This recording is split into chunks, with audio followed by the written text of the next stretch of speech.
So are you able to see my screen, everyone? Screen दिख रही Yes, है? yes, sir. Okay, ठीक है। तो गाइज आज हम फ्रेश टॉपिक हमने स्टार्ट किया है, fresh chapter that is called as a database interaction in a Golang. अब यहाँ से आपका एप्लीकेशन ओरिएंटेड डेवलपमेंट स्टार्ट हो चुका है गोलैंग के अंदर। तो अभी तक हमने जितने भी गोलैंग के कॉन्सेप्ट पढ़े हैं सारे कॉन्सेप्ट अब यहाँ पे यूज होने वाले हैं, और ये अभी एक्चुअली एप्लीकेशन डेवलपमेंट में इस तरीके से इसका यूज किया जाता है। ओके, तो हम यहाँ अभी ट्रैक पे आ चुके हैं, मतलब अभी हमने बेसिक फंडामेंटल सारी चीज़ें पढ़ी। अभी यहाँ पे अभी हम डेटाबेस के साथ खेलेंगे और हमारे गोलैंग एप्लीकेशन के थ्रू डेटाबेस को के साथ इंटरेक्शन करेंगे। ओके, तो हियर अभी डेटाबेस इंटरेक्शन का मीनिंग ये होता है, it is set of operation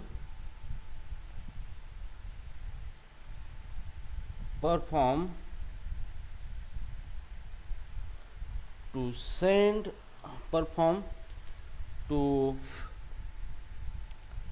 interact with database management system।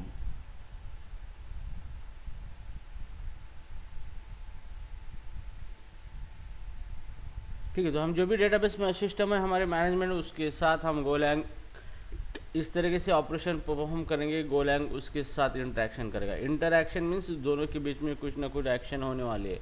अब उन इंटरेक्शन किस तरीके हो सकती है, such as number 1 send data to database from Golang, एक ऑपरेशन हो सकता है। दूसरा receive data from database.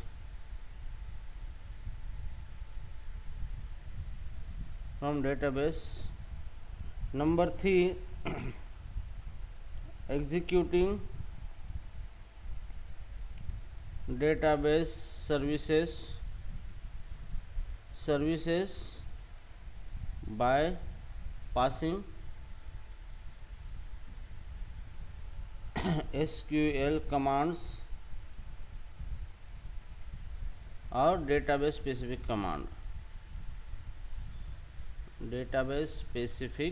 Commands. Okay, तो यहाँ पे मेन पर्पज़ ये होता है इंटरेक्शन का, मतलब कुछ गोलैंग से डेटा हम सेव कर सकते हैं डेटाबेस को, या फिर डेटाबेस से डेटा कुछ ले सकते हैं हमारे गोलैंग एप्लीकेशन के अंदर, या फिर कोई भी डेटाबेस की सर्विस हमें यूज़ करनी है और सर्विस यूज़ करने के लिए क्यूरी भेजनी पड़ती है, और उस क्यूरी के हिसाब से हम रिजल्ट लेते हैं। तो ये जो ऑपरेशन होते हैं इसी को कहा जाता है डेटाबेस इंटरेक्शन। ओके तो अभी हम देखेंगे थोड़ा सा कॉन्सेप्ट की how database interaction is happen. ठीक है, टेक्निकली तो here how Golang and backend जो भी डेटाबेस है, डेटाबेस कोई भी हो सकता है, database interact with each other. अब वो एक दूसरे के साथ किस तरीके से इंटरेक्ट करते हैं। ठीक है, तो यहाँ पे देखो सबसे पहले हमारा जो एप्लीकेशन होता है हियर, ये हमारा गोलैंग है। ठीक है, दिस इज हमारा गोलैंग एप्लीकेशन।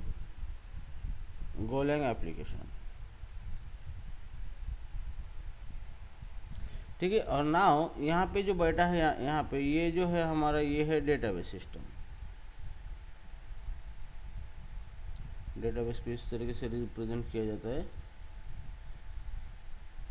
ठीक है, तो ये है हमारा डेटाबेस मैनेजमेंट सिस्टम। ठीक है, अब ये बहुत आर डिफरेंट थिंग है। ओके, ये डेटाबेस मैनेजमेंट सिस्टम ये अलग चीज़ है, गोलैंग एप्लीकेशन अलग चीज़ है। अभी यहाँ पे क्या करना है, हमें गोलैंग का अंदर का जो भी डेटा हमें डेटाबेस के अंदर सेंड करना है, मतलब Golang should have to communicate with the database system. But यहाँ पे एक दिक्कत आ सकती है। ठीक है, दिक्कत ये है कि गोलैंग एप्लीकेशन ये अलग स्पेसिफिकेशन है, अलग प्लेटफॉर्म है, ये अलग कोडिंग लैंग्वेज है, सब अलग है। डेटाबेस भी अलग है। अब दोनों के बीच में इंटरेक्शन यहाँ पे नहीं हो सकता, मतलब एक दूसरे के बारे में जानकारी चाहिए होती है। अगर जानकारी पता नहीं है तो हम कम्युनिकेशन नहीं कर सकते, ठीक है। जैसे मान लो यहाँ पे एक बंदा यहाँ पे खड़ा है, ठीक है, और एक बंदा यहाँ पे खड़ा है। अब इस बंदे को इसके साथ कुछ बातें करनी है, तो बातें करने के लिए इसको बहुत कुछ चीज़ें इसके बारे में पता होना ज़रूरी है। तो सबसे पहले लैंग्वेज पता होना ज़रूरी है। सेकंड बात, मान लो ये है, ये बी है, तो ए को बी की लैंग्वेज पता होना ज़रूरी है। दूसरी बात, ए को बी का बिहेवियर पता होना ज़रूरी है। ए को बी किस तरीके से काम करता है, क्या क्या काम करता है, ये सारी चीज़ें का डेटा अगर ए के पास है तभी ये बी के साथ कम्युनिकेट कर सकता है उस वे में। अगर नहीं है तो ये कुछ भी नहीं कर सकता। तो सेम इसी तरीके से गोलैंग को डेटाबेस के बारे में कुछ पता नहीं होता है, कौन सा डेटाबेस है, क्या है, कैसे काम करता है, उसका इंटरनल कनेक्शन चीज़ कैसे होती है, कुछ नहीं पता होता है उसको। ओके, तो इसलिए ये डायरेक्टली कम्युनिकेशन कभी कर ही नहीं सकता इस तरीके से। फिर ये करने के लिए क्या करना पड़ेगा, तो इसके लिए जहाँ पर जो भी डेटाबेस सिस्टम होती है उसके अप्रोप्रिएट यहाँ पे एक ड्राइवर्स बने हुए होते हैं जिसके पास पूरी इंफॉर्मेशन होती है डेटाबेस की, ठीक है। तो इसी को हम बोल सकते हैं डेटाबेस ड्राइवर।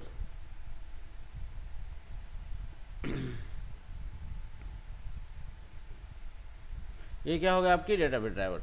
तो ये जो डेटाबेस ड्राइवर है इसके पास इस डेटाबेस की सारी इंफॉर्मेशन होती है। ओके, सारी इंफॉर्मेशन होती है। इसको पता होता है कि डेटाबेस को किस तरीके से हैंडल करना है, किस तरीके से कौन सी सर्विसेज कॉल करनी है, क्यूरी कैसे पास करनी है, उससे डेटा कैसे लेना है, सारी डिटेल ड्राइवर्स के पास होती है। ओके, तो ये ड्राइवर स्पेसिफिक बनाए गए वाले हैं। गोलैंग के लिए अलग ड्राइवर होता है, माइस्क्यूएल के अलग होता है। तो हर एक लैंग्वेज को डेटाबेस के साथ इंटरेक्ट करना है तो उसी लैंग्वेज के अंदर उस डेटाबेस रिलेटेड कोड किया जाता है ताकि उस लैंग्वेज का इस्तेमाल करके हम कनेक्शन कर सकें, ठीक है। तो यहाँ पे डेटाबेस ड्राइवर जो होते हैं, फिर यहाँ पे जो हमारा गोलैंग है वो क्या करेगा, डेटाबेस ड्राइवर को क्यूरी भेजेगा, इसका इस्तेमाल करके डेटाबेस ड्राइवर को इस्तेमाल करेगा।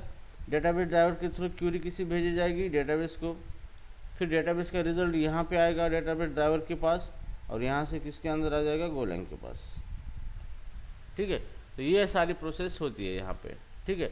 तो हमें ये मॉडल ध्यान में रख के ही क्या करना है, सारी चीज़ें करनी है। तो हम गोलैंग इस्तेमाल कर रहे हैं, गोलैंग के अंदर हमें डेटाबेस ड्राइवर लेना ज़रूरी है और डेटाबेस ड्राइवर अलग अलग होते हैं, माइस्क्यूएल के लिए अलग होते हैं क्योंकि there is a different database management system. तो सारी डेटाबेस मैनेजमेंट सिस्टम एक साथ नहीं होती है, तो हर एक डेटाबेस सिस्टम का अपना अपना एक तरीका होता है। ओके, तो वो जो तरीका होता है अपना अपना काम करने का, उसके हिसाब से अलग अलग ड्राइवर बनाए गए हैं और वो ड्राइवर अलग अलग प्रोग्रामिंग लैंग्वेज के अंदर बनाए गए हैं। ओके, और हर एक डेटाबेस के लिए अलग बनाए गए हैं, ठीक है।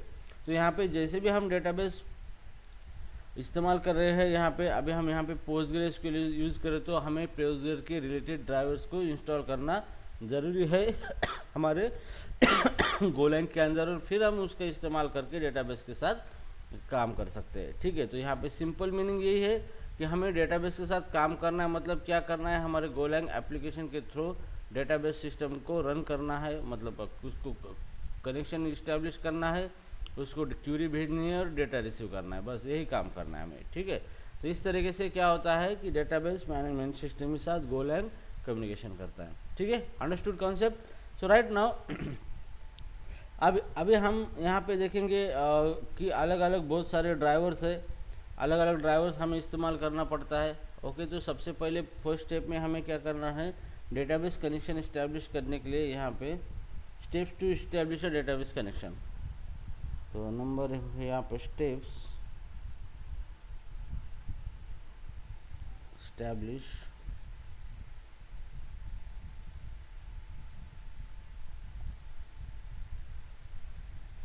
Connection with पोस्टग्रेसक्यूएल।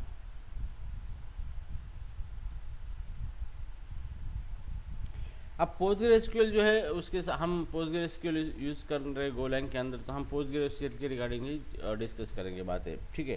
तो यहाँ पे जो स्टेप्स है, यहाँ पे अभी पोस्टग्रेसक्यूएल सर्च कितने स्टेप्स हमें फॉलो करने हैं काम करने के लिए, तो ये चीज़ आपको ध्यान में रखना है। तो यहाँ पे स्टेप्स नंबर 1 है पहला,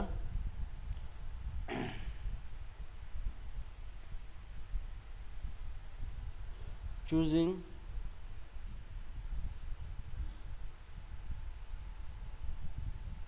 right database driver.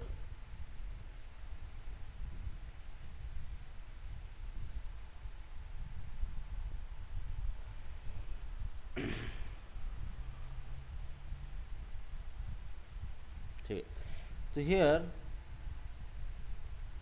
before connecting to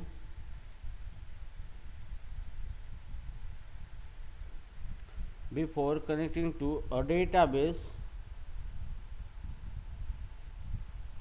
you need to select the appropriate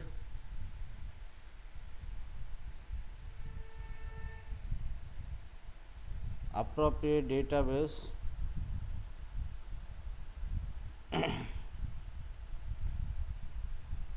driver. ठीक है, तो डेटाबेस के साथ हमें कनेक्शन करना है तो सबसे पहले हमें अप्रोप्रिएट डेटाबेस ड्राइवर का इस्तेमाल करना है। अप्रोप्रिएट मीन्स जिस तरीके से हम ऑपरेशन परफॉर्म करने वाले हैं, किस टाइप का डेटाबेस सिस्टम है, उसके हिसाब से हमें अप्रोप्रिएट ड्राइवर क्या करना है, चूज करना है।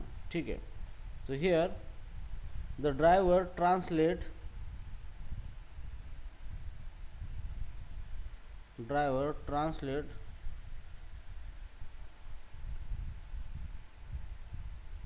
goes database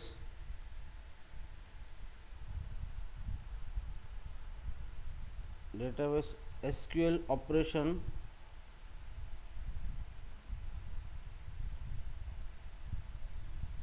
into the database native operation।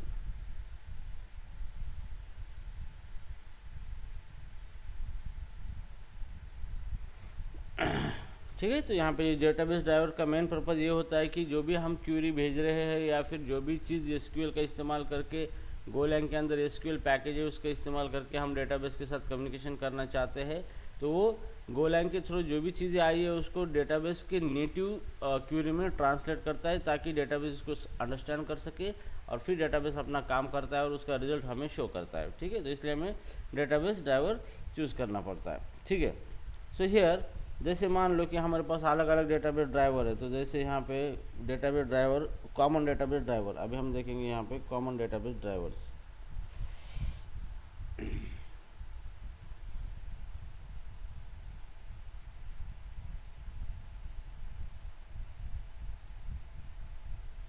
ठीक है, तो यहाँ पे कॉमन डेटाबेस ड्राइवर्स हम देखेंगे। उसके अंदर सबसे पहले ये है पोस्टग्रेएसक्यूएल।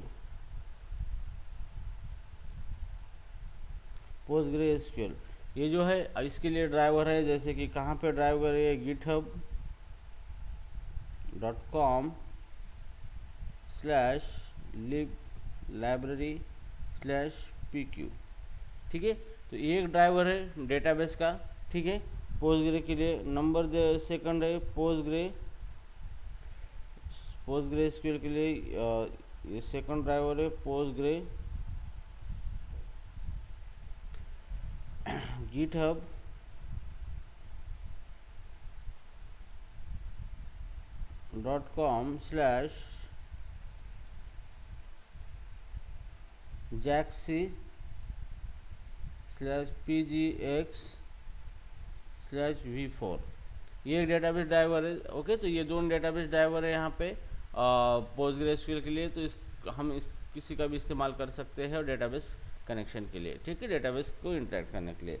अगर बात आती है दूसरे डेटाबेस की, तो यहाँ पे जैसे 3 नंबर के लिए है, जैसे MySQL है, MySQL, तो यहाँ पे github.com GoSQL-driver/MySQL।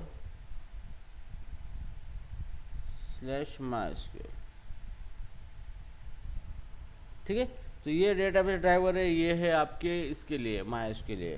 तो इस तरीके से एक्सेट्रा यहाँ पे बहुत सारे अलग अलग ड्राइवर है फॉर अलग अलग डाटाबेस सिस्टम के लिए। ठीक है, तो हमें अदर सिस्टम का कोई लेना देना नहीं है, we are interested with only PostgreSQL. ठीक है, अब यहाँ पे हमें डेटाबेस ड्राइवर को इंस्टॉल करना है। ठीक ठीक है। तो डेटाबेस ड्राइवर को इंस्टॉल करना है तो किस तरीके से इंस्टॉल करेंगे, ठीक है। तो यहाँ पे हमें लिखना है इंस्टॉल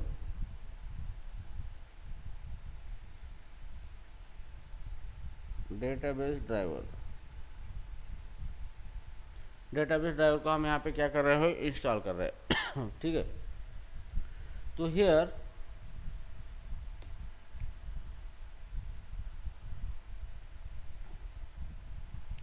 तो इंस्टॉल करने के लिए आपको ये यूज़ करना पड़ता है गो पैकेज मैनेजर। जैसे यहाँ पे गो कमांड आनी है, टर्मिनल पे गो गेट ये कमांड है, -u गिटहब, फिर आपको देना है डेटाबेस ड्राइवर का टोटल पाथ कहाँ पे रखा है, गिटहब पे है github.com/library/lib/pq, ठीक है। तो ये यहाँ पे क्या हो रहा है ये जो डेटाबेस ड्राइवर है आपने इंस्टॉल किए है, ठीक है। तो this is the Postgre database driver.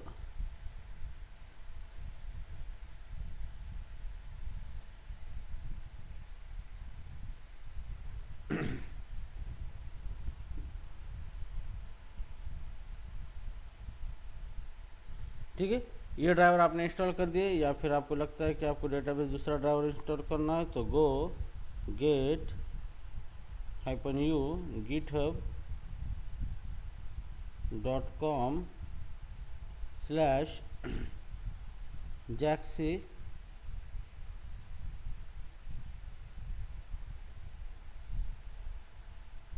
pgx/v4, ठीक है। तो ये दूसरा ड्राइवर है। तो आप इस तरीके से ये ड्राइवर इंस्टॉल कर सकते हो आपके गोलैंग के अंदर, ठीक है। तो हमें गो गेट पैकेज मैनेजर का इस्तेमाल करना है। आप इस तरह की कमांड डालने के बाद हम ये डेटाबेस ड्राइवर्स ऑटोमेटिकली इंस्टॉल हो जाएंगे हमारे गोलैंग के अंदर, ठीक है। तो अभी यहाँ पे देखो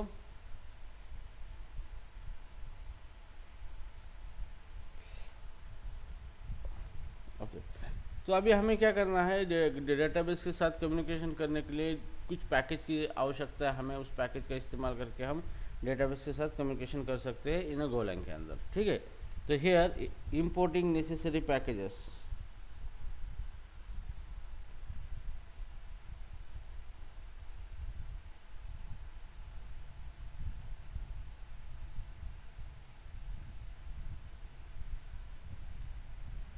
ठीक है। तो नेसेसरी पैकेज हमें क्या करना है, अभी इंपोर्ट करना है। तो इंपोर्ट करना है तो यहाँ पे आपको इंपोर्ट करना है तो you need to import the database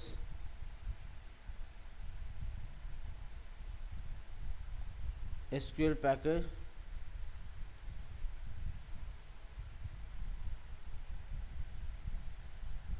and the driver,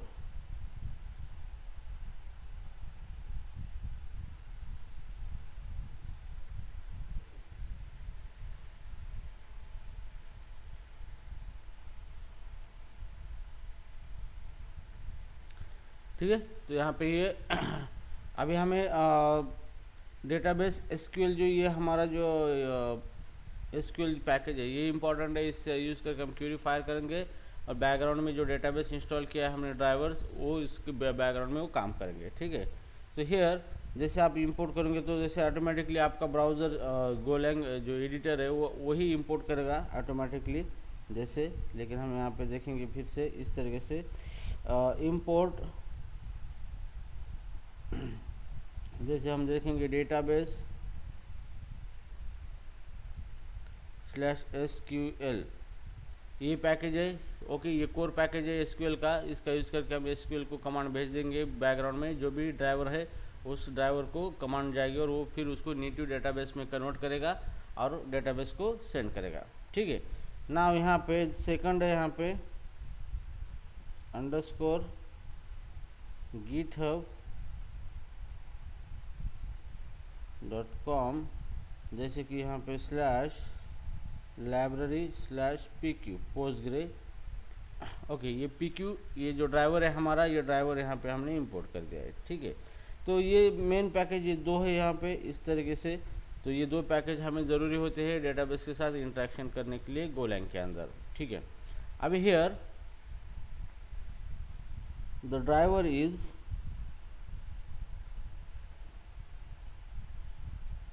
the driver is imported with hyphen dash since its method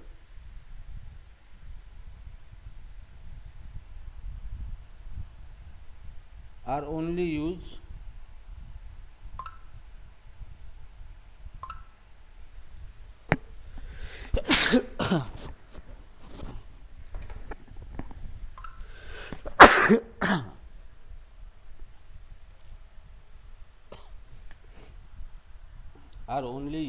internally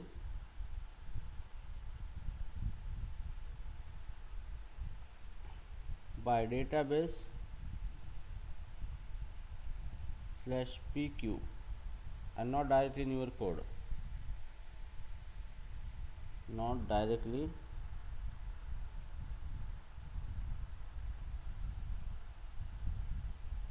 ठीक है। तो अब यहाँ पे क्या हो रहा है, देखो ये जो सिंटैक्स है हमने यहाँ पे यूज़ किया, ये देखो यहाँ पे हमने ये डैश यूज़ किया है पैकेज के आगे, ठीक है, अंडरस्कोर यूज़ किया और उसके बाद हमने ये पैकेज का नाम लिखा है। तो जैसे भी अंडरस्कोर यूज़ होता है तो इसका मतलब ये होता है कि only use internally.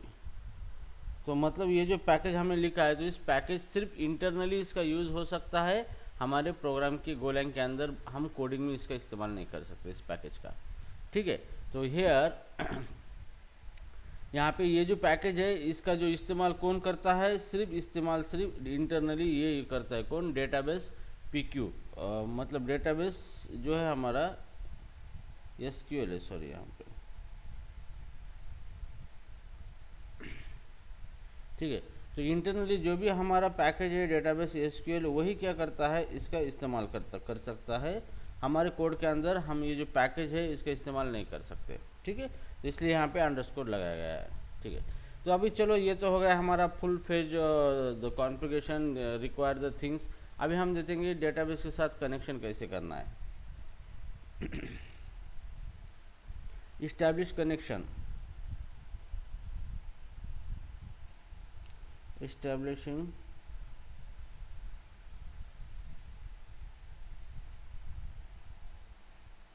PostgreSQL database connection।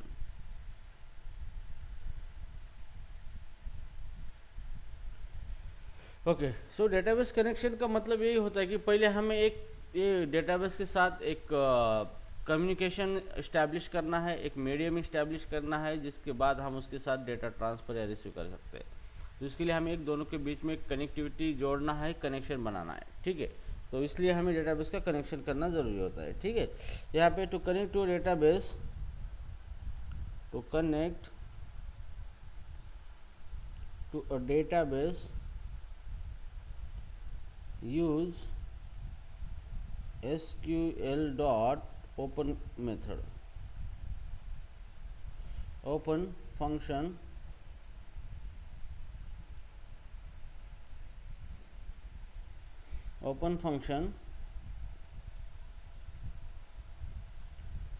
the connection string contain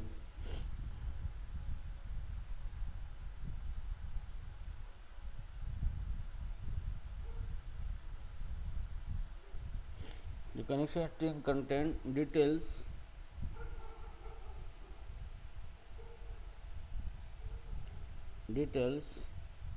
number 1 username, number 2 password, number 3 host, number 4 port number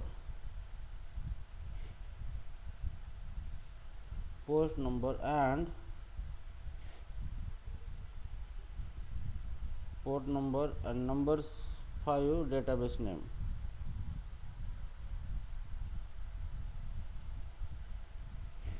उसके बाद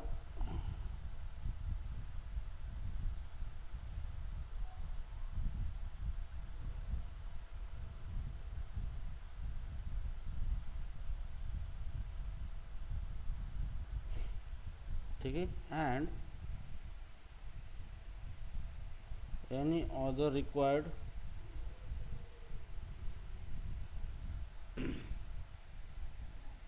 additional connection parameter।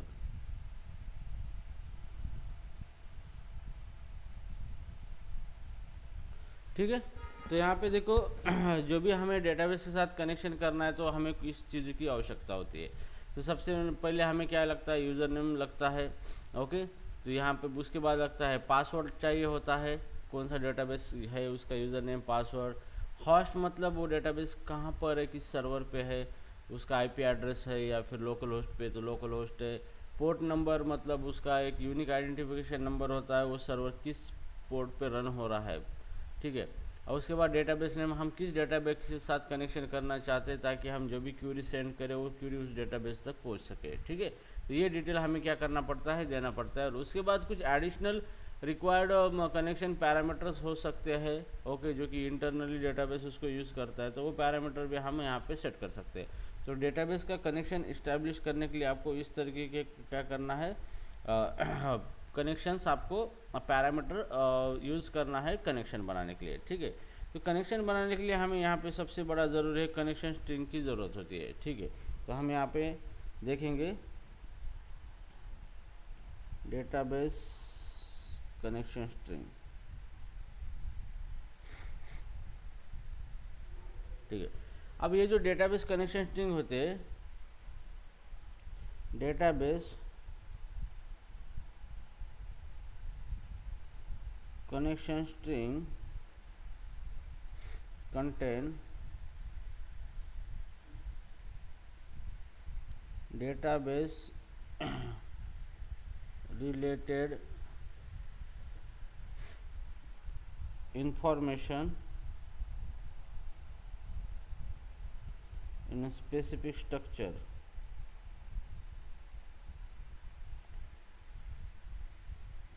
or format।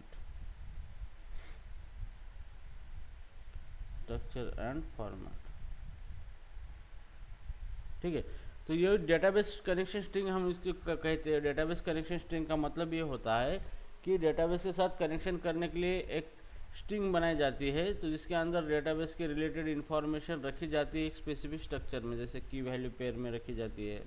Okay, तो उसका एक अलग सा फॉर्मेट होता है। तो इस तरीके की जो स्ट्रिंग होती है उसका इस्तेमाल किया जाता है डेटाबेस के साथ कनेक्शन करने के लिए। अब हम देखेंगे database connection string format.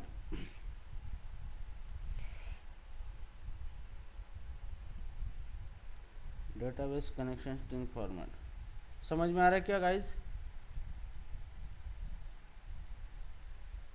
Yes deep में समझ में आ रहा है कनेक्शन वगैरह किस तरीके से चल रहा है? ठीक है, तो अभी यहाँ पे देखो, जैसे अलग अलग डेटाबेस के लिए अलग अलग कनेक्शन स्ट्रिंग का फॉर्मेट होता है। ठीक है, तो उसके हिसाब से डेटाबेस ड्राइवर जो है वो क्या करता है, काम करता है। हर एक डेटाबेस ड्राइवर का अपना अपना एक फॉर्मेट डिफाइन है। उसी फॉर्मेट में अगर उसको डेटा मिलता है तो वो डायरेक्ट डेटाबेस के साथ इंटरेक्शन कर सकता है, अदरवाइज नहीं कर सकता। ठीक है, तो यहाँ पे नंबर 1 देखेंगे हम, यहाँ पे पोस्टग्रे का फॉर्मेट। पोस्टग्रे एसक्यूएल की जो स्ट्रिंग है किस तरीके से फॉर्मेट है उसका देखेंगे। तो यहाँ पे पोस्टग्रे एसक्यूएल है, सबसे पहले आपको यहाँ पे लिखना पड़ेगा डबल कोटेशन में की है होस्ट, तो आपको यहाँ पे होस्ट नेम देना पड़ेगा। यहाँ पे जैसे आपका लोकल होस्ट है, लोकल होस्ट, या फिर आपको होस्ट देना पड़ेगा, जो भी आपका होस्ट है। ठीक है, उसके बाद है पोर्ट नंबर, तो यहाँ पे पोर्ट और इज इक्वल टू जैसे कि 5432, ये पोस्टग्रेसक्यूएल का डिफ़ॉल्ट पोर्ट नंबर है यहाँ पे ना। उसके बाद यूज़र स्पेस यूज़र और यहाँ पे यूज़र नेम,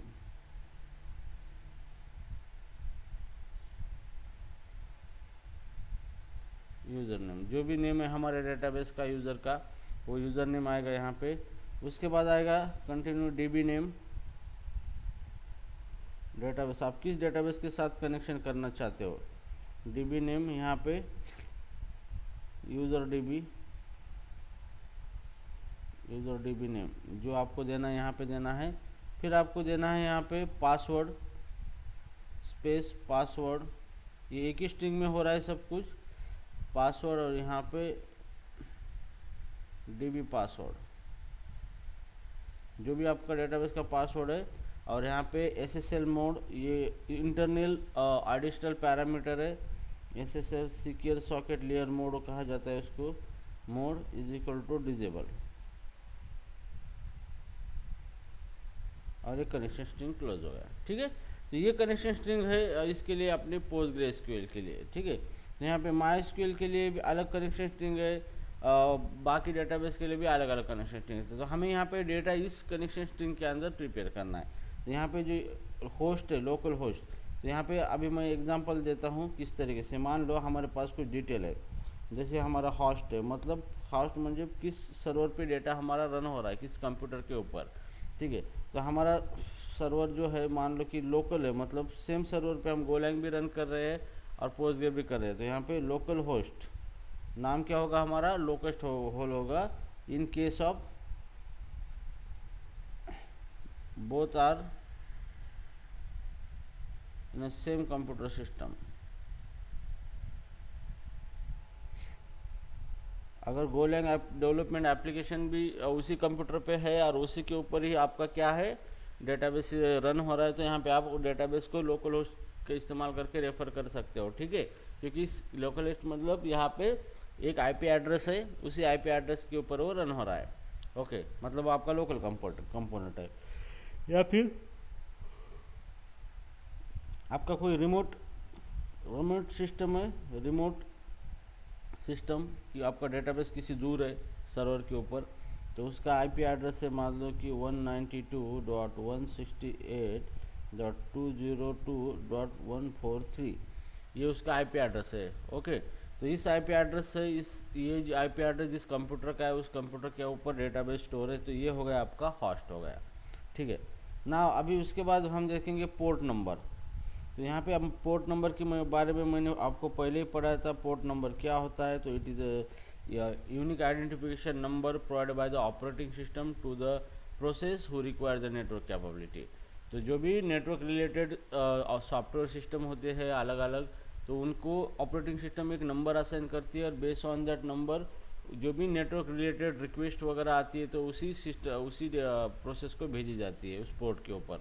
ठीक है, तो पोर्ट नंबर जो होता है डेटाबेस का, तो ये port number by default 54432, this is the default port of PostgreSQL, default port number.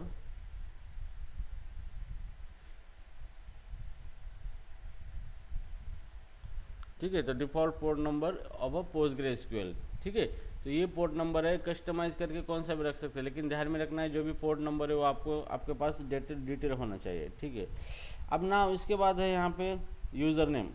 तो हमारे पास यूज़र नेम हमारा क्या है वो देखना पड़ेगा। यूज़र नेम, तो मान लो कि हमारा बाय डिफ़ॉल्ट यूज़र नेम पोस्टग्रे के अंदर पोस्टग्रेस होता है। ठीक है, तो आप अपना खुद का भी यूज़र नया बना सकते हो, तो जो यूज़र आप बनाए हैं उसका यूज़र नेम देना चाहिए। तो ये है default user name of PostgreSQL।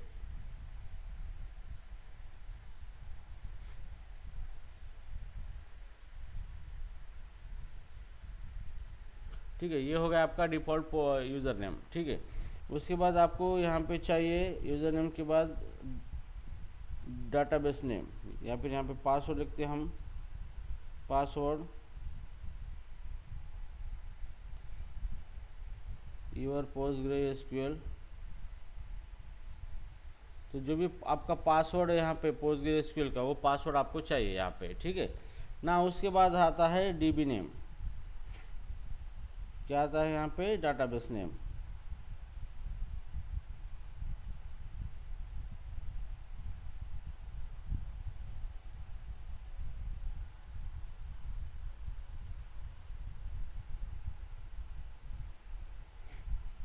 ठीक है, अब ये जो डेटाबेस नेम है आपका, ठीक है, तो यहाँ पे आपको किस डेटाबेस के साथ कनेक्शन करना है, आपको एट ए टाइम एक ही डेटाबेस के साथ आप कनेक्शन कर सकते हो। ठीक है, तो आपको किस डेटाबेस के साथ कनेक्शन करना है ताकि जो भी क्यूरी आप सेंड कर रहे हो क्यूरी उसी को भेजी जाए और उसी से डाटा लिया जाए। तो here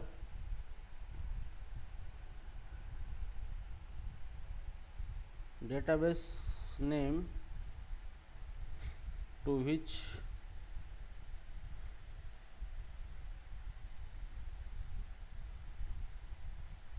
to which interact.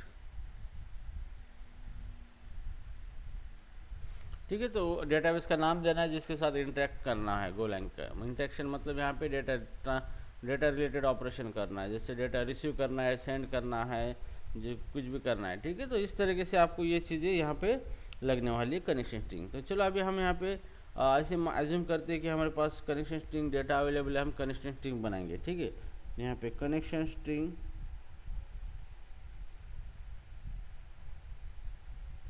Example for PostgreSQL। ठीक है, तो PostgreSQL के लिए कनेक्शन स्ट्रिंग अब हम यहाँ पे बनाएंगे।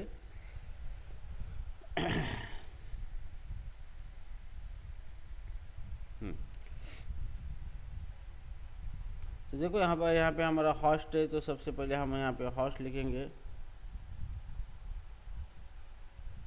हॉस्ट इक्वल टू, तो आपका अगर लोकल होस्ट है तो आप यहाँ पे दे देंगे लोकल होस्ट, यह हमारा हॉस्ट हो गया। अभी उसके बाद यहाँ पे दूसरा कौन सा की है, पोर्ट नंबर, तो यहाँ पे स्पेस देख के लिखना है पोर्ट नंबर है 5432, ये क्या हो गया आपका पोर्ट नंबर हो गया। ठीक है, नाउ उसके बाद क्या है कनेक्शन के अंदर यूज़र, यहाँ पे हम स्पेस दे के यूज़र लिखेंगे, और यूज़र के अंदर जो भी हमारा यूज़र नेम है, जैसे कि पोस्टग्रे, ये पोस्टग्रे हमारा यूज़र नेम है। ठीक है, तो यहाँ पे हमने नेम दे दिया यूज़र नेम। अब यहाँ पे हम देंगे डीबी नेम, डाटाबेस नेम जो है यहाँ पे डीबी नेम, तो डीबी नेम है जैसे हमारा टेस्ट नाम का डीबी है, टेस्ट। ठीक है, तो ये टेस्ट डीबी हमने दे दिया। उसके बाद है पासवर्ड, और जो भी हमारा पासवर्ड है, जैसे कि पासवर्ड है हाँ test@123। ठीक है, ये पासवर्ड आपने दे दिया है। और फाइनली है SSL मोड डिजेबल,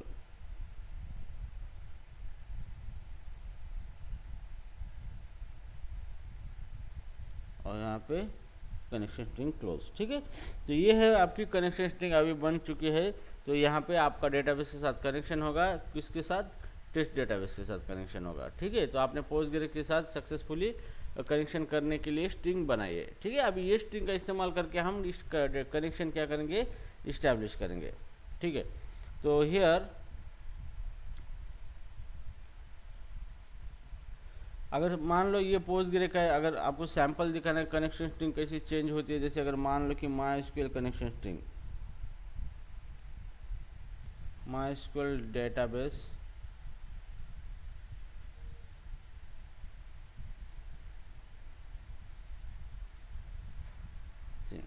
तो MySQL अगर आपका डेटाबेस है उसके साथ कनेक्शन करना है तो उसकी स्ट्रिंग इस तरीके से है, यूज़र कुलन पासवर्ड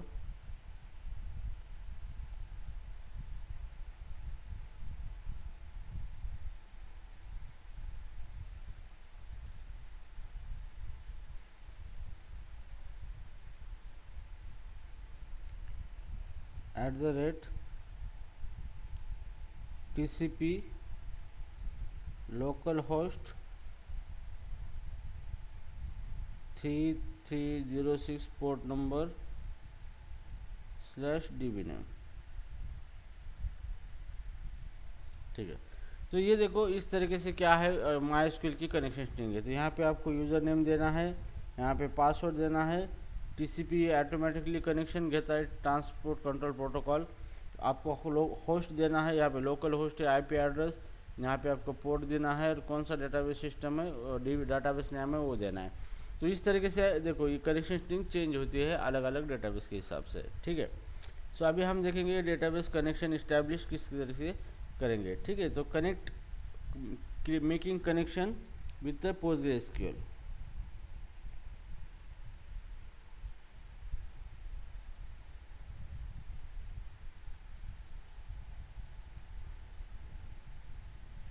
PostgreSQL के साथ अभी हम क्या कर रहे हैं, कनेक्शन बना रहे हैं। ओके, तो हियर कनेक्शन बनाने के लिए सबसे पहले आपको कनेक्शन स्ट्रिंग बनाना पड़ेगा। तो मान लो कि यहाँ पे हमारी कनेक्शन स्ट्रिंग है, जैसे कनेक्शन स्ट्रिंग कनेक्शन str एक वेरिएबल के हम यहाँ पे रखेंगे कनेक्शन स्ट्रिंग। ठीक है, तो कनेक्शन स्ट्रिंग के अंदर जैसे यूज़र नेम है, यूज़र इज इक्वल टू जैसे हमारा पोस्टग्रे है। ठीक है, उसके बाद है हमारा होस्ट है, होस्ट ये जो है इसका ऑर्डर कुछ भी हो सकता है। ठीक है, होस्ट है हमारा लोकल होस्ट। उसके बाद है डीबी नेम, जैसे हमारा टेस्ट नाम था डीबी का। उसके बाद है पासवर्ड,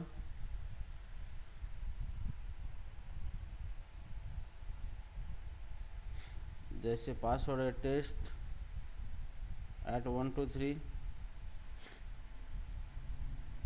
और ये हो गया यूज़र नेम, होस्ट हो गया यहाँ पे होस्ट, पोर्ट नंबर यहाँ पे पोर्ट 5432। और यहाँ पे सेकंड और क्या क्या बाकी है, डीबी नेम, डीबी नेम भी लिया है हमने, पासवर्ड भी लिया है। एसएसएल मोड लेंगे, एसएसएल मोड क्या है यहाँ पे डिजेबल। ठीक है, अब ये हमारा कनेक्शन स्ट्रिंग बनाया है हमने, एक वेरिएबल के अंदर स्टोर करके रखा है। अभी हमें कनेक्शन इस्टेब्लिश करना है, तो हम कनेक्शन अभी डायरेक्टली एपीआई का इस्तेमाल करेंगे। ठीक है, तो यहाँ पे डीबी कूलन एरर, दो वेरिएबल डिक्लेयर किए शॉर्ट हैंड। और यहाँ पे हमें क्या करना है, एसक्यूएल पैकेज जो है हमारा, जो हमने इंपोर्ट किया था यहाँ पे, ये जो इंपोर्ट पैकेज किया था दिस वन पैकेज, ये okay, it is a Golang SQL package. तो ये पैकेज हमने जो इंपोर्ट किया था यहाँ पे,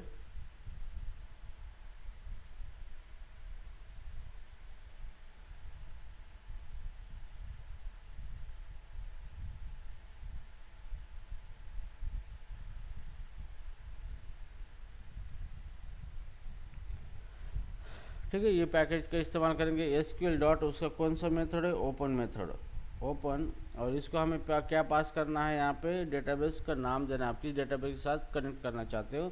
तो यहाँ पे नाम देना है पोस्टग्रे, पोस्ट। तो ये क्या है, this is called as a database driver name. आप किस डेटाबेस के ड्राइवर इस्तेमाल कर रहे हो यहाँ पे।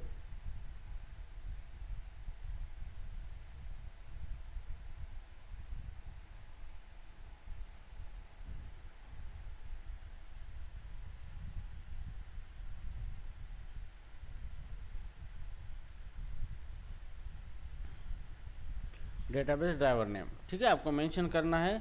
और फिर आपको कनेक्शन स्ट्रिंग देना है, जो यहाँ पे हमने बनाई थी कनेक्शन स्ट्रिंग।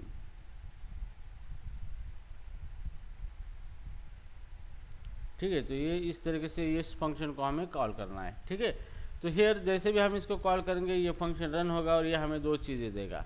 एक तो एरर आया तो एरर देगा, नहीं तो डेटाबेस का कनेक्शन बना के देगा। ठीक है, अगर मान लो एरर आता है यहाँ पे, तो हमें यहाँ पे एरर हैंडलिंग चेक करना है। यहाँ पे इफ़, जैसे एरर के अंदर चेक करना, एरर नॉट इक्वल टू नील है, मतलब वो नील नहीं है, तो इसका मतलब उसके अंदर एरर है। तो यहाँ पे हम लिखेंगे, यहाँ पे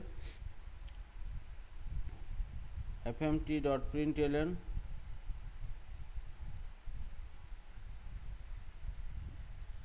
error in connection, in database connection।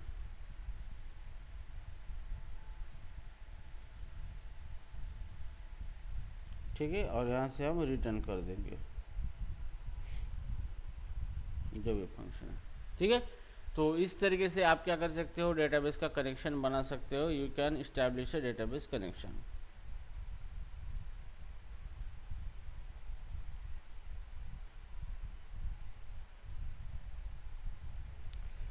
चलो, इसमें कोई दिक्कत है?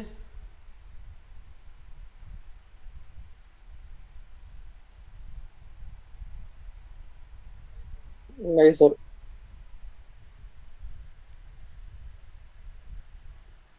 समझ में आ रहा है सब कुछ क्लियर तरीके से, एकदम बेसिक लेवल से डेटाबेस कनेक्शन क्या किस तरीके से होता है। Yes sir.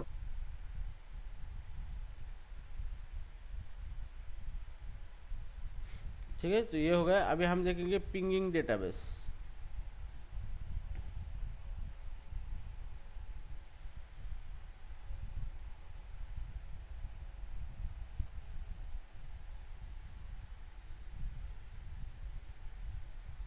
ठीक है। सो ping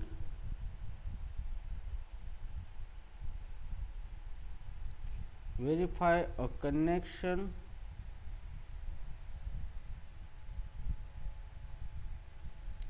to the database by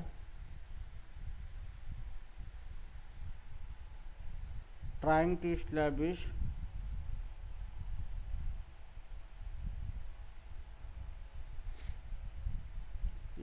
a connection.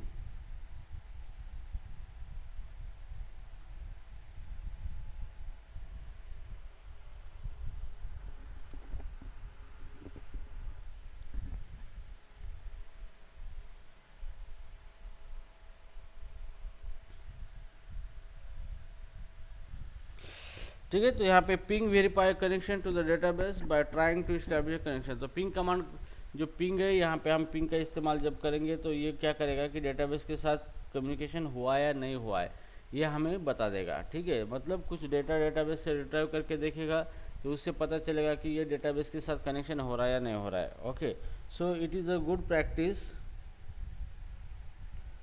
it is a good practice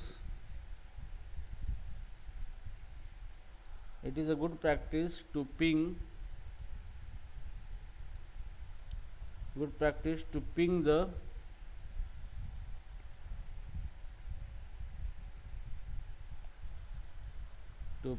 the database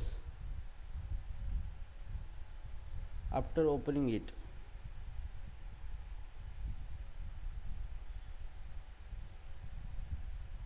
तो जैसे भी हम ओपन कमांड का इस्तेमाल करते हैं फंक्शन का, डेटाबेस को ओपन करते हैं मतलब कनेक्शन इस्टेब्लिश करते हैं, तो ये गुड प्रैक्टिस है कि आपको उसको पिंग करके देखना पड़ता है कि सच में प्रॉपर कनेक्शन हुआ है, डेटा ट्रांजिशन हो रहा है या नहीं हो रहा है। ठीक है, तो इसके लिए आपको ये पिंग का इस्तेमाल करना पड़ता है। ठीक है, तो इसको किस तरीके से करेंगे,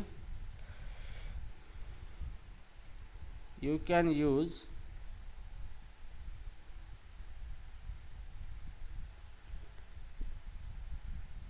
db.ping फंक्शन। ठीक है, तो आपको पिंग फंक्शन यूज करना है db का। ठीक है, तो यहाँ पे आप किस तरीके से इस्तेमाल करोगे, यहाँ पे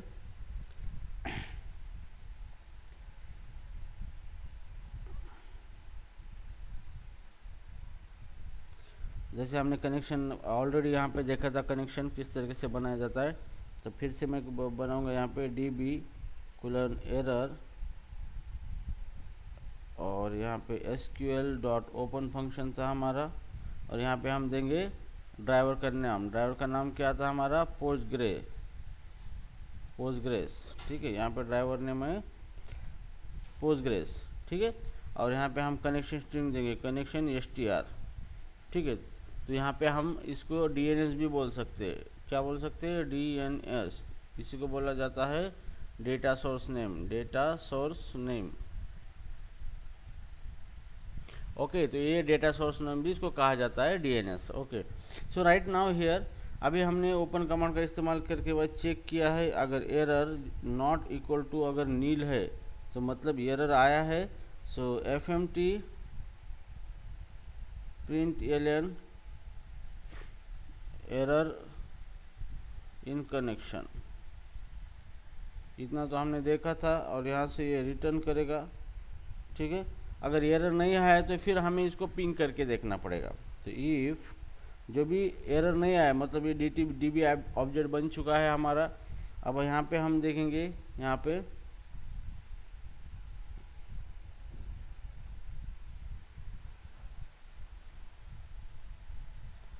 तो पिंग कमांड जैसे कि एरर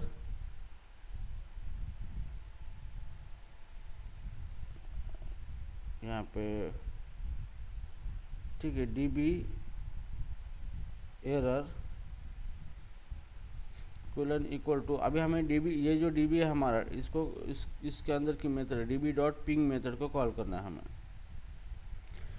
पिंग मेथड को कॉल किया है कोलन, जैसे पिंग मेथड कॉल करेंगे तो उसका रिजल्ट db एरर के अंदर आएगा। फिर हम यहाँ पे देखेंगे db error not equal to, अगर नील है मतलब वो नील नहीं है। ठीक है, तो इसका मतलब ये है कि यहाँ पे डेटाबेस कनेक्शन में एरर आ चुका है। ठीक है, तो यहाँ पे fmt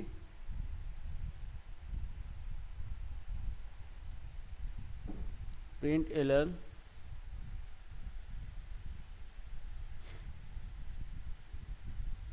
डेटाबेस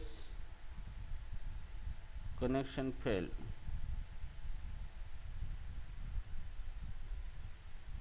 ठीक है, और यहाँ से हम रिटर्न करेंगे इस फंक्शन को, या फिर हम बाकी कोई भी error dot log fatal method का इस्तेमाल कर सकते हैं। ठीक है, इस तरीके से।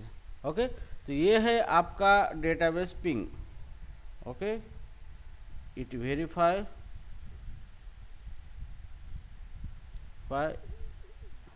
if database connection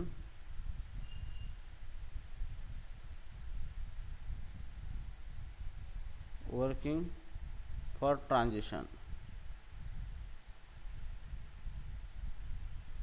ठीक है, तो यहाँ पे ये पिंग का इस्तेमाल करके आपको चेक करना है ये हो रहा है नहीं हो रहा है। ठीक है, सो अभी यहाँ पे देखो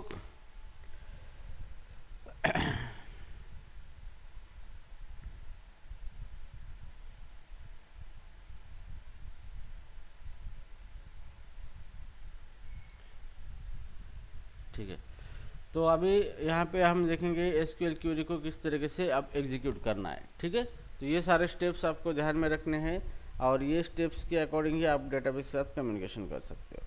ठीक है,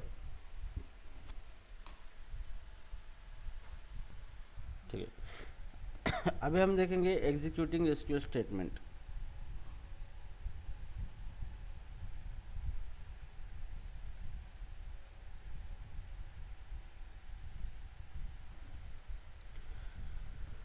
सो अभी हमारा कनेक्शन रिलेटेड चीज़ें हो चुकी है सारी। अभी हमें क्या करना है, एक्चुअली एसक्यूएल की कमांड भेजनी है। ओके, अभी एसक्यूएल के अंदर हमें एसक्यूएल स्टेटमेंट का इस्तेमाल करके और डेटाबेस के अंदर डेटा इंसर्ट अपडेट जो करना है हम करेंगे यहाँ पे।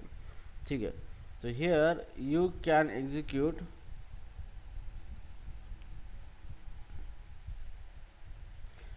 Execute SQL statement with method such as number 1 exec। Okay, इस मेथड का आप इस्तेमाल कर सकते हो। So it is use for non query command.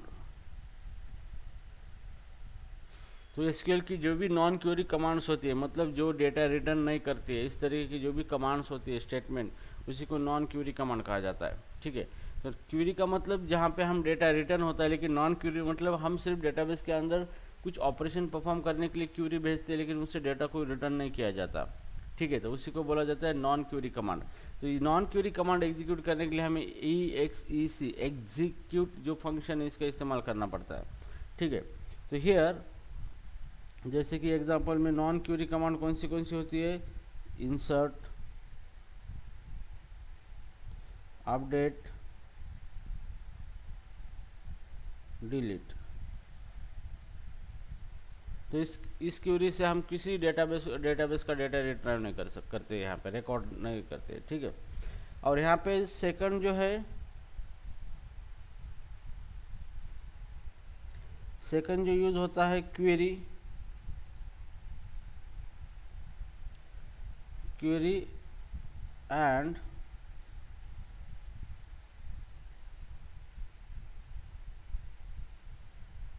query row function, both are used to execute query commands। तो जो भी क्वेरी कमांड्स है उसको एग्जीक्यूट करने के लिए यहाँ पे क्वेरी और क्वेरी रोज फंक्शन का इस्तेमाल किया जाता है। ये क्या करेगा, ये डेटा को रिट्राइव करके हमें दे देगा। ठीक है, तो चलो अभी हम एग्जीक्यूट क्वेरी का इस्तेमाल करेंगे किस तरीके से। गाइस समझ में आ रहा है ये अच्छी तरीके से?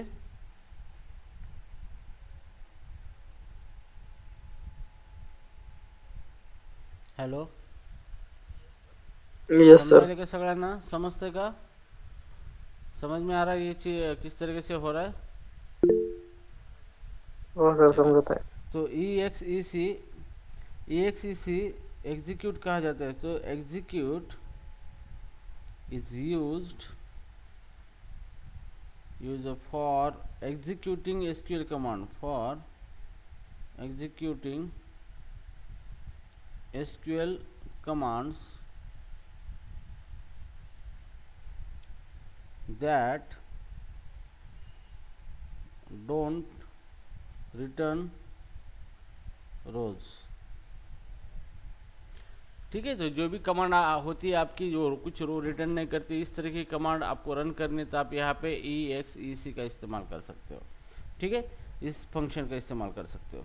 ओके, तो हम इसको इस तरीके से लिखेंगे, इस ये फंक्शन है हमारा। ओके, तो जैसे कि एग्जाम्पल इंसर्ट कमांड है आपकी, अपडेट और डिलीट, इंसर्ट अपडेट डिलीट। ठीक है, तो चलो अब इसका कोड करके एग्जांपल देखेंगे हम यहाँ पे।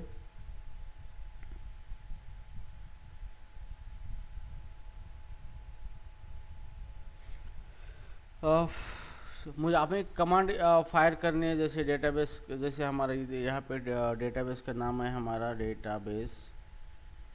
ठीक है, हमने कनेक्शन स्ट्रिंग बना लिए ऑलरेडी, तो यहाँ पे डेटाबेस का नाम टेस्ट है हमारे फॉर एग्जांपल। ठीक है, और टेबल का नाम जो है हमारे टेबल, इसका नाम है यूज़र, यूज़र नाम का टेबल है। ठीक है, तो उसके अंदर, इस टेबल के अंदर 3 फील्ड है, जैसे आईडी है, ये आईडी क्या है, सीरियल है, पीके प्राइमरी की। ठीक है, और ये सीरियल है मतलब ऑटो इंक्रीमेंटेड है यहाँ पे। अब उसका यूज़र का एक नेम है यहाँ पे, नेम, ये क्या है, टेक्स्ट है यहाँ पे, और इसका क्या है, ये एज है, और ये इंट है यहाँ पे। ठीक है, तो ये टेबल है हमारा। इस टेबल के अंदर अभी हमें क्या करना है, डेटा इंसर्ट करना है। तो जैसे कि मान लो ये हमारा टेबल है, इस टेबल के अंदर हमें डेटा इंसर्ट, तो इस टेबल के अंदर 3 कॉलम है यहाँ पे। आईडी हमने ऑलरेडी बनाया है यहाँ पे, आईडी, नेम और एज। ठीक है, और ये टेबल का नाम है यूज़र। ठीक है, तो आईडी ये पीके है, मतलब ये ऑटो इंक्रीमेंटेड, इसलिए हमें ऑटो इंक्रीमेंट फील्ड के अंदर हम डेटा इंसर्ट नहीं करते। ठीक है, अब ये इसके अंदर हमें क्या करना है, डेटा इंसर्ट करना है थ्रू गोलैंग के अंदर। ठीक है, तो सबसे पहले हमने कनेक्शन वो सब कुछ बना लिया है, मतलब हमारा डीबी ऑब्जेक्ट आ चुका है। तो अभी हम क्या करेंगे, यहाँ पे लिखेंगे रिजल्ट, एक वेरिएबल लिखना है आपको, result comma error is equal to, अब हमें क्या करना है, कमांड फायर करना है,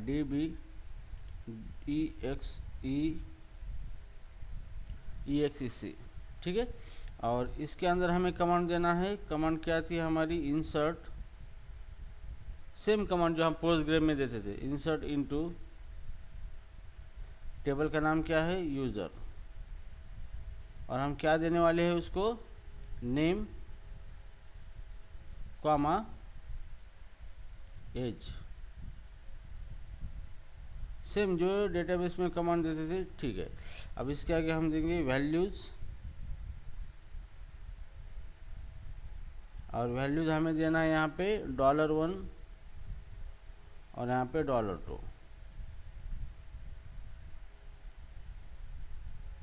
और कॉमा देके आपको देना है, ये $1 की वैल्यू क्या होगी, जैसे नेम है Raju,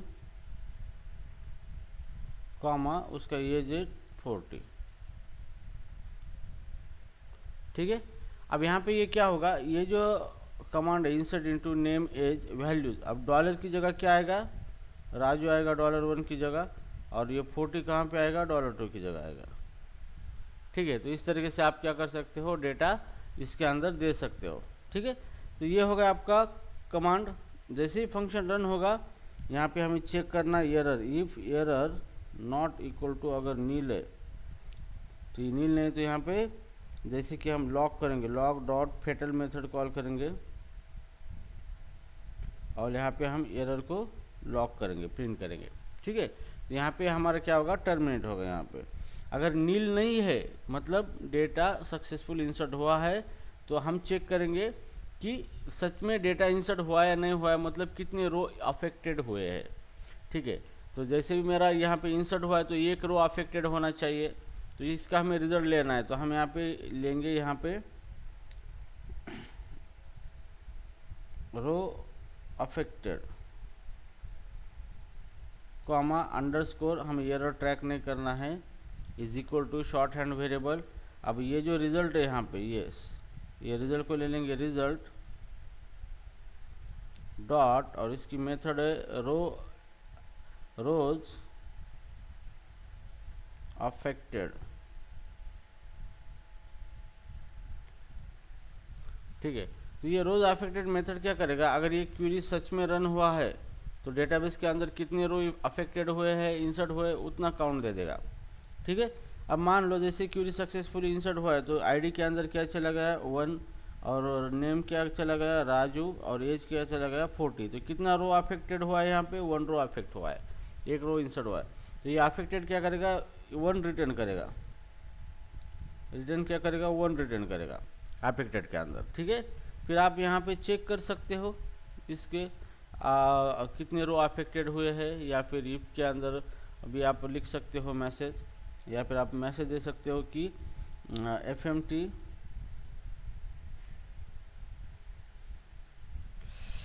record save successfully,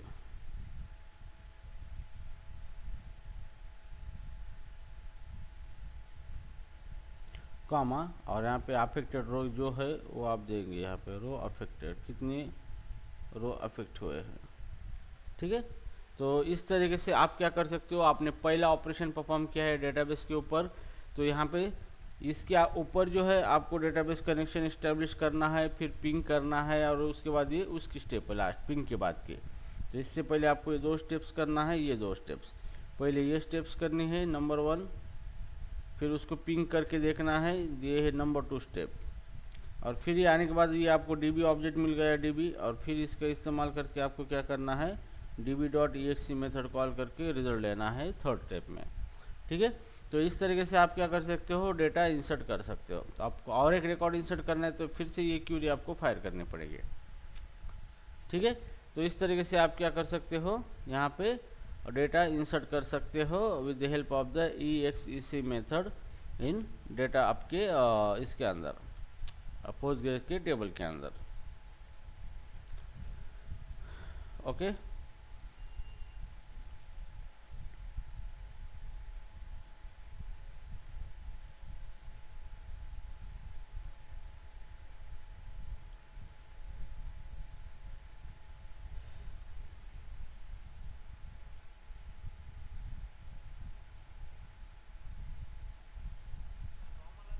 sir comma लगा के उसके आगे भी वैल्यूज दे सकते हैं ना, और क्या हर बार नई क्यूरी मैं एग्जीक्यूट उसके लिए करना पड़ेगा? प्रीपेड स्टेटमेंट का इस्तेमाल करता है, आगे मैं बताऊंगा। अभी फिलहाल जितना चल रहा ओके। है इंटरव्यू में आपको पूछा जाएगा, मैं थोड़ा अभी डिटेल में जा रहा हूँ, आपको नॉमिनल बता दिया। अगर आपको ये जो बताएंगे बाहर, तो ये आपको ये बस इतना प्रोग्राम लेके ख़त्म कर दे, तो थोड़ा हम अब इसके डीप में जा रहे हैं हम। ठीक है, ये नॉमिनल इतना ही लेते सब, इंसर्ट हो गया चलो ख़त्म हो गया, लेकिन अभी नहीं, हम इसके हम डीप लेंगे, थोड़ा अलग अलग तरीके से इसके ऊपर देखेंगे ताकि हम अच्छी तरीके से काम कर सकें प्रोजेक्ट के ऊपर। ठीक है, so here what is return by db.exe method. Okay, तो यहाँ पे ये क्वेश्चन आपको पूछा सकता है कि जो एग्जीक्यूट मेथड आपको क्या रिटर्न करता है, और क्या रिटर्न करता है तो उसके हिसाब से हमें क्या क्या ऑपरेशन कर सकते हैं। ये बहुत इंपॉर्टेंट पॉइंट है, मैक्सिमम इस लेवल पे ध्यान नहीं दिया जाता, लेकिन ये हमें देना है यहाँ पे। ठीक है, तो here the SQL result interface, the db.exe method return SQL dot result interface। ठीक है, तो ये क्या रिटर्न करता है, एक रिजल्ट नाम का इंटरफेस रिटर्न करता है। ठीक है, इट प्रोवाइड्स टू मेथड। तो ये जब भी आप एक सी मेथड कॉल करते हैं तो रिटर्न आपको एक इंटरफेस करता है जिसके अंदर दो मेथड होती है। ओके, नंबर वन मेथड होती है, जैसे हमने ऑल भी देखा था, row affected.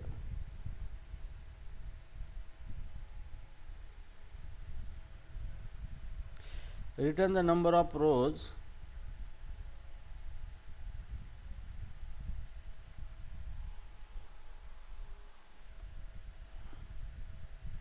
number of rows affected by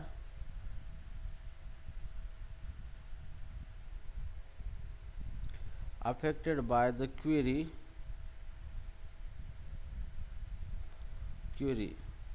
So here it is useful for update and delete.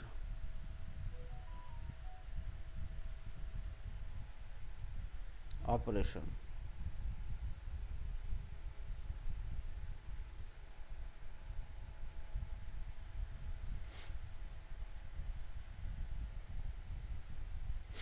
ठीक है, तो ये क्या करता है, रो अफेक्टेड मेथड रिटर्न करता है। इसके अंदर एक रो अफेक्टेड मेथड है इंटरफेस के अंदर रिजल्ट के, जो कि आपको क्या करेगा, कितने रो अफेक्ट हुए क्यूरी से वो आपको देगा। तो इसका यूज कहाँ पे होता है, अपडेट एंड डिलीट कमांड है, या फिर ये है यहाँ पे इंसर्ट कमांड है।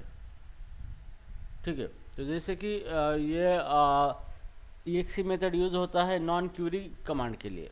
ठीक है, तो इसका भी दूसरा मेथड है, यहाँ पे सेकंड मेथड है, उसके अंदर लास्ट इंसर्ट आईडी।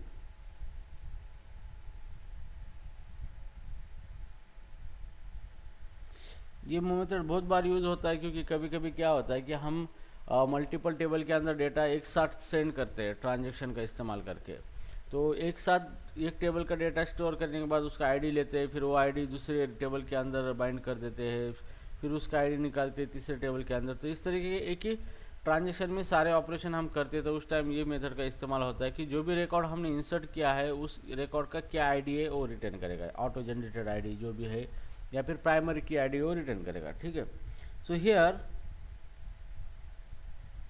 रिटर्न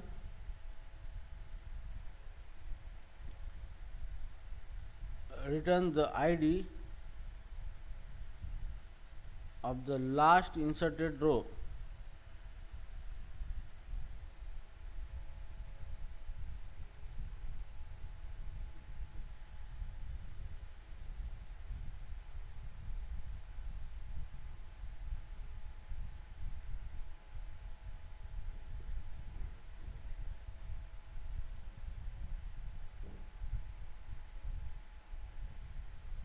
ठीक है, तो ये आपको क्या करेगा, लास्ट इंसर्टेड आईडी क्या करेगा, सपोर्ट करेगा। ठीक है, मतलब लास्ट इंसर्टेड जो आईडी है उसको वो क्या करेगा, रिटर्न करेगा। ठीक है, सो नोट यहाँ पे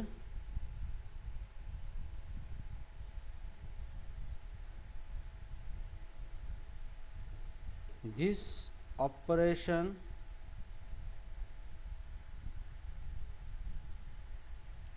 will applicable only for those database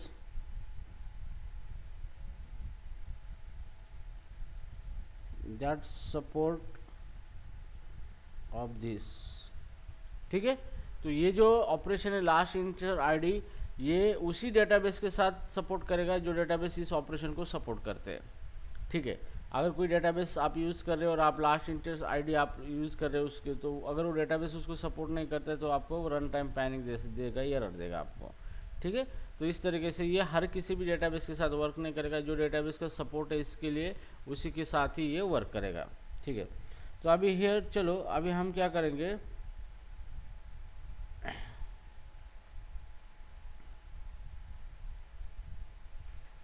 ठीक है, तो यहाँ पे हम देखेंगे फेचिंग लास्ट इंसर्ट आईडी।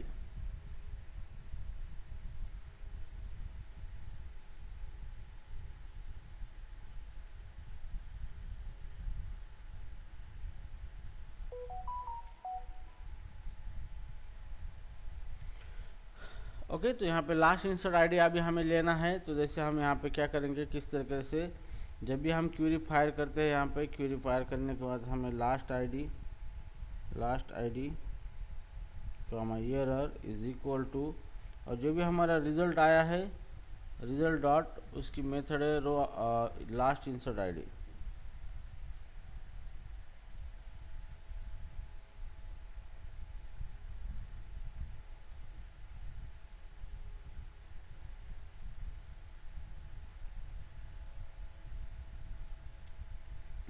ठीक है, और यहाँ पे if error not equal to nil असल तर fmt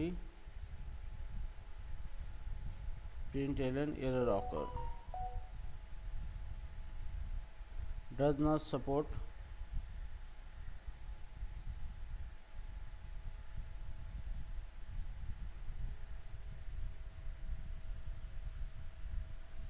last insert id।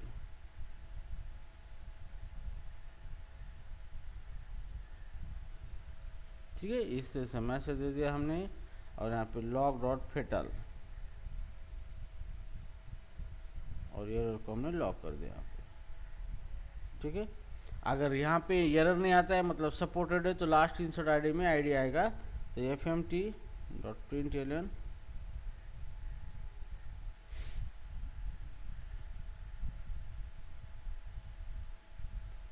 Last insert ID is, और ये आईडी लास्ट आईडी यहाँ पे।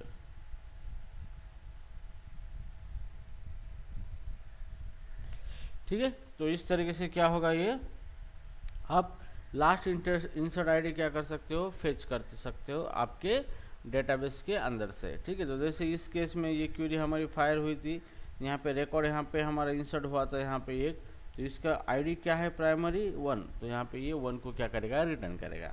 ठीक है, तो जैसे भी ये क्यूरी हमारी रन हुई, इसके बाद हम क्या करेंगे, ये रिजल्ट जो आया है रिजल्ट का मेथड कॉल करेंगे ये लास्ट इंसर्ट आईडी। ठीक है, तो इस तरीके से आप क्या कर सकते हो, लास्ट इंसर्ट आईडी भी क्या कर सकते हो, निकाल सकते हो।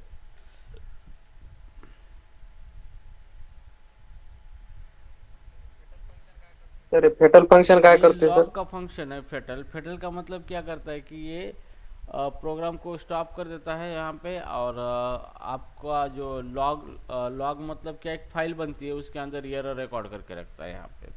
तो यहाँ पे जो हम लॉग है, ये तो ये लॉग हमारा कंसोल पे आ रहा है, तो लॉग जो होता है हम वहाँ पे डेस्टिनेशन डिसाइड कर सकते हैं कि हमें जो भी मैसेज है कंसोल पे दिखाना है या किसी फाइल के अंदर स्टोर करना है। तो लॉग को देख के पता चलता है कि सिस्टम के अंदर क्या क्या एरर आए थे। ओके, ठीक है, लॉग के बारे में भी हम लेंगे एक लेक्चर, लॉगिंग के बारे में। ठीक है, इसकी जगह आप ये यूज़ करो, कोई प्रॉब्लम नहीं, रिटर्न कर दो यहाँ पे। तो यहाँ पे लॉग नहीं किया तो एरर डिस्प्ले नहीं होगा यहाँ पे कंसोल पे, डायरेक्टली हमने ये मैसेज दिया है, और मेन फंक्शन यहाँ से रिटर्न होगा जो कि नीचे नहीं जाएगा, बस कोई प्रॉब्लम नहीं। हाँ, ठीक है, सो अभी हम देखेंगे आगे, कंटिन्यू करना है स्टॉप करना है, बोलो।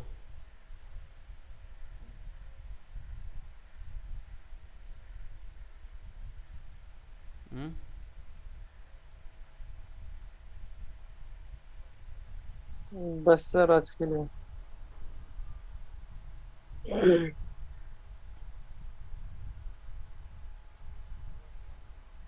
वसीम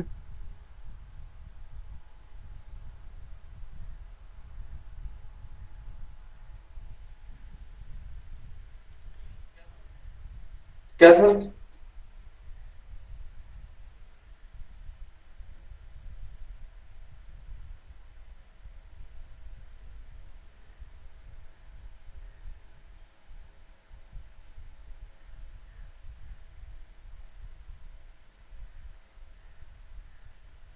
ठीक है, चलो और एक पॉइंट ले लेंगे। वसीम कितने बजे ज्वाइन हुआ तो? अब वसीम का जो क्वेश्चन था वही मैं पढ़ा रहा हूँ अभी। हाँ, इंसर्टिंग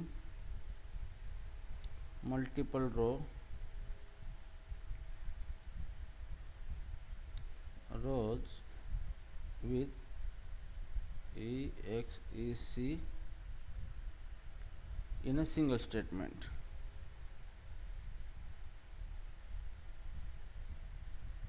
ठीक है, तो अभी एक स्टेटमेंट के अंदर हम मल्टीपल रो इंसर्ट करेंगे डेटाबेस के अंदर। ठीक है, तो पहले हमने एक ही किया था, तो मैंने बोला था आपको फिर से एग्जीक्यूट करना पड़ेगा दूसरा रो इंसर्ट करने के लिए। तो कोई बात नहीं, हम एक ही स्टेटमेंट के अंदर मल्टीपल रो इंसर्ट कर सकते हैं। ठीक है, तो सबसे पहले हम क्यूरी बनाएंगे। तो यहाँ पे एक क्यूरी नाम का हम एक वेरिएबल ले लेंगे, क्यूरी इज इक्वल टू, और यहाँ पे इंसर्ट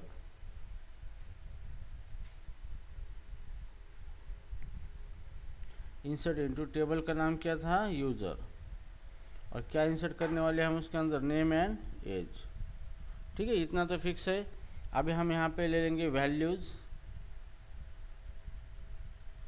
और उसके अंदर हम एक एक वैल्यू रखेंगे। ठीक है, तो वैल्यू $1 कॉमा $2,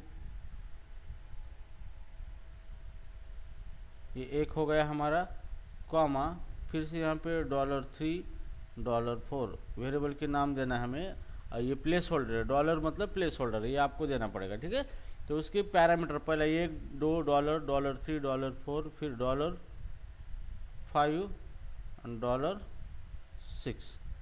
ठीक है, तो इस तरीके से हम क्या करेंगे, इसके अंदर दे देंगे ये। ओके, तो यहाँ पे ये सर टेम्पररी नेम और एज है क्या, $1 $2? हाँ, तो इसकी जगह हम वैल्यू जो दूसरी तरफ से दे देंगे ना इसकी जगह, तो वो वैल्यू इसके ऊपर रिप्लेस होंगी। अगर मेरा $1 इक्वल टू राजू है, तो यहाँ पे क्या आएगा, और $2 इक्वल टू मेरा 30 है, तो यहाँ पे क्या आएगा, 30। तो नेम एंड एज इंसर्ट हो गया। अगर मेरा $3 इक्वल टू पिंकी है, तो और $4 इक्वल टू 20 है, तो यहाँ पे क्या आएगा, पिंकी और 20 एज। इस तरीके से सर डायरेक्टली नाम इंसर्ट नहीं कर सकते क्या, राजू 30 पिंकी? कोई प्रॉब्लम नहीं है, डायरेक्टली कर सकते हैं आप यहाँ पे। अगर आपको लगता है तो आप इस तरीके से भी कर सकते हैं, नो वरी। आपको लगता है कि मुझे पैरामीटर नहीं चाहिए, तो आप ऐसे भी कर सकते हैं, वैल्यूज। लेकिन यहाँ पे वो रखने के लिए इसके अंदर हम सिंगल कोटेशन हमें देना पड़ेगा यहाँ पे इस तरीके से, और यहाँ पे देंगे पिंकी एज 30। ठीक है, आप इस तरीके से भी दे सकते हो, यहाँ पे कोई प्रॉब्लम नहीं है। और यहाँ पे ये जो है आपका बैकटिक के अंदर आपको ये कोडिंग करनी है। ठीक है, और रही बात ऐसा कर सकते हैं, कुछ क्वेश्चन आता है तो डायरेक्ट प्रैक्टिकल के देखो, एक्सपेरिमेंट जो भी करने हैं आपको, तो जो भी मन में डाउट आते हैं, ऐसा कर सकते हैं क्या, वैसा कर सकते हैं, तो लेने का और करके देखने का, हो रहा है तो ठीक, नहीं हो रहा है तो नहीं हो रहा है। मुझे लगा डॉलर ही यहाँ पे ले ऐसा सकते हो। कुछ नहीं, डॉलर इसलिए कि प्लेस होल्डर हम देते हैं यहाँ पे $1 $2 कॉमा $3 $4 और कॉमा $5 $6 और बैकटिक। ठीक है, तो यहाँ पे कितने रिकॉर्ड इंसर्ट हो रहे हैं डेटाबेस के अंदर, यस 3 रिकॉर्ड हो रहे। तो चलो अभी हम इसको क्यूरी रन करते हैं। जैसे यहाँ पे हम देखेंगे अफेक्टेड रो, यहाँ पे रिजल्ट कॉमा एरर, और यहाँ पे हमें कॉल करना है db.exec मेथड, और इसको पास करना है हमें क्या, क्यूरी, जो क्यूरी हमने बनाई थी। ठीक है, और यहाँ पे हमें वैल्यू देनी है। अब $1 की वैल्यू क्या देंगे हम, राजू। $2 की वैल्यू देंगे 20, $3 की वैल्यू देंगे पिंकी,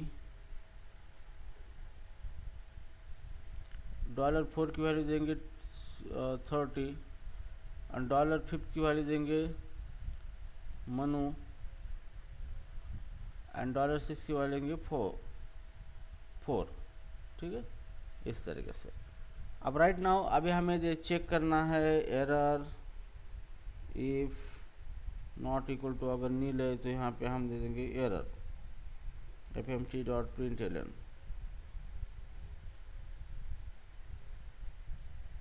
ठीक है। अगर एरर नहीं है तो यहाँ पे जो रिज़ल्ट है हम रिज़ल्ट कितने रो अफेक्टेड हुए हैं हम ये निकाल सकते हैं, क्योंकि यहाँ पे मेथड है अफेक्टेड रो अफेक्टेड मेथड यहाँ पे।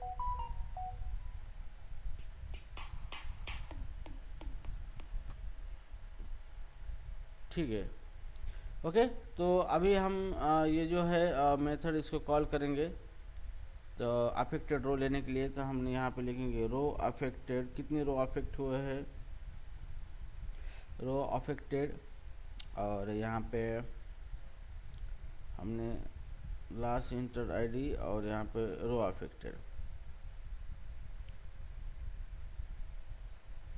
ठीक है, तो रो अफेक्टेड एरर हमें कुछ चेक नहीं करना है, तो यहाँ पे जो भी रिज़ल्ट आया है हमारा रिज़ल्ट, और यहाँ पे रोज अफेक्टेड, इसको कॉल करना है। जैसे कॉल करेंगे कितने रो आए हैं हमें मिलेगा fmt.println जो रो अफेक्ट हुए row affected record save successfully.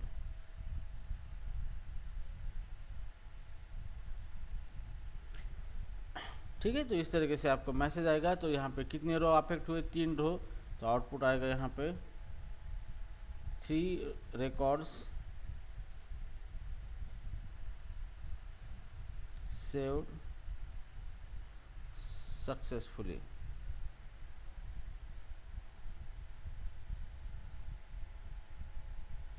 ठीक है, और यहाँ पे 3 रिकॉर्ड जो है वो हमारे क्या हो गए, टेबल में इंसर्ट हो गए। ठीक है, तो कौन से हमने डेटा दिया था 3 रिकॉर्ड का, यहाँ पे राजू 20 पिंकी 30, तो यहाँ पे राजू 20, ठीक है, यहीं पे लिखेंगे हम टेबल जो है हमारा। इस तरीके से एक नया टेबल बनाएंगे और इसके अंदर हम दे देंगे, ठीक है, तो ये आईडी है, यहाँ पे नेम है और यहाँ पे एज है। ठीक है, तो आईडी यहाँ पे 1 है, Raju 20, Pinky 30 and Manu 4।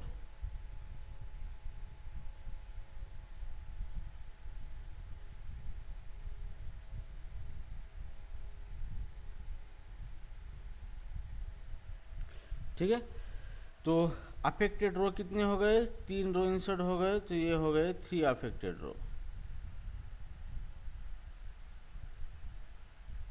Affected row is equal to 3, तो ये 3 रिटर्न हो चुके हैं और यही 3 आपको यहाँ पे मिल चुके हैं यहाँ पे इस तरीके से। ठीक है, तो इस तरीके से क्या कर सकते हो आप, मल्टीपल डेटा भी सिंगल टेक्स्ट स्टेटमेंट के अंदर क्या कर सकते हो आप, एग्जीक्यूट कर सकते हो। ठीक है।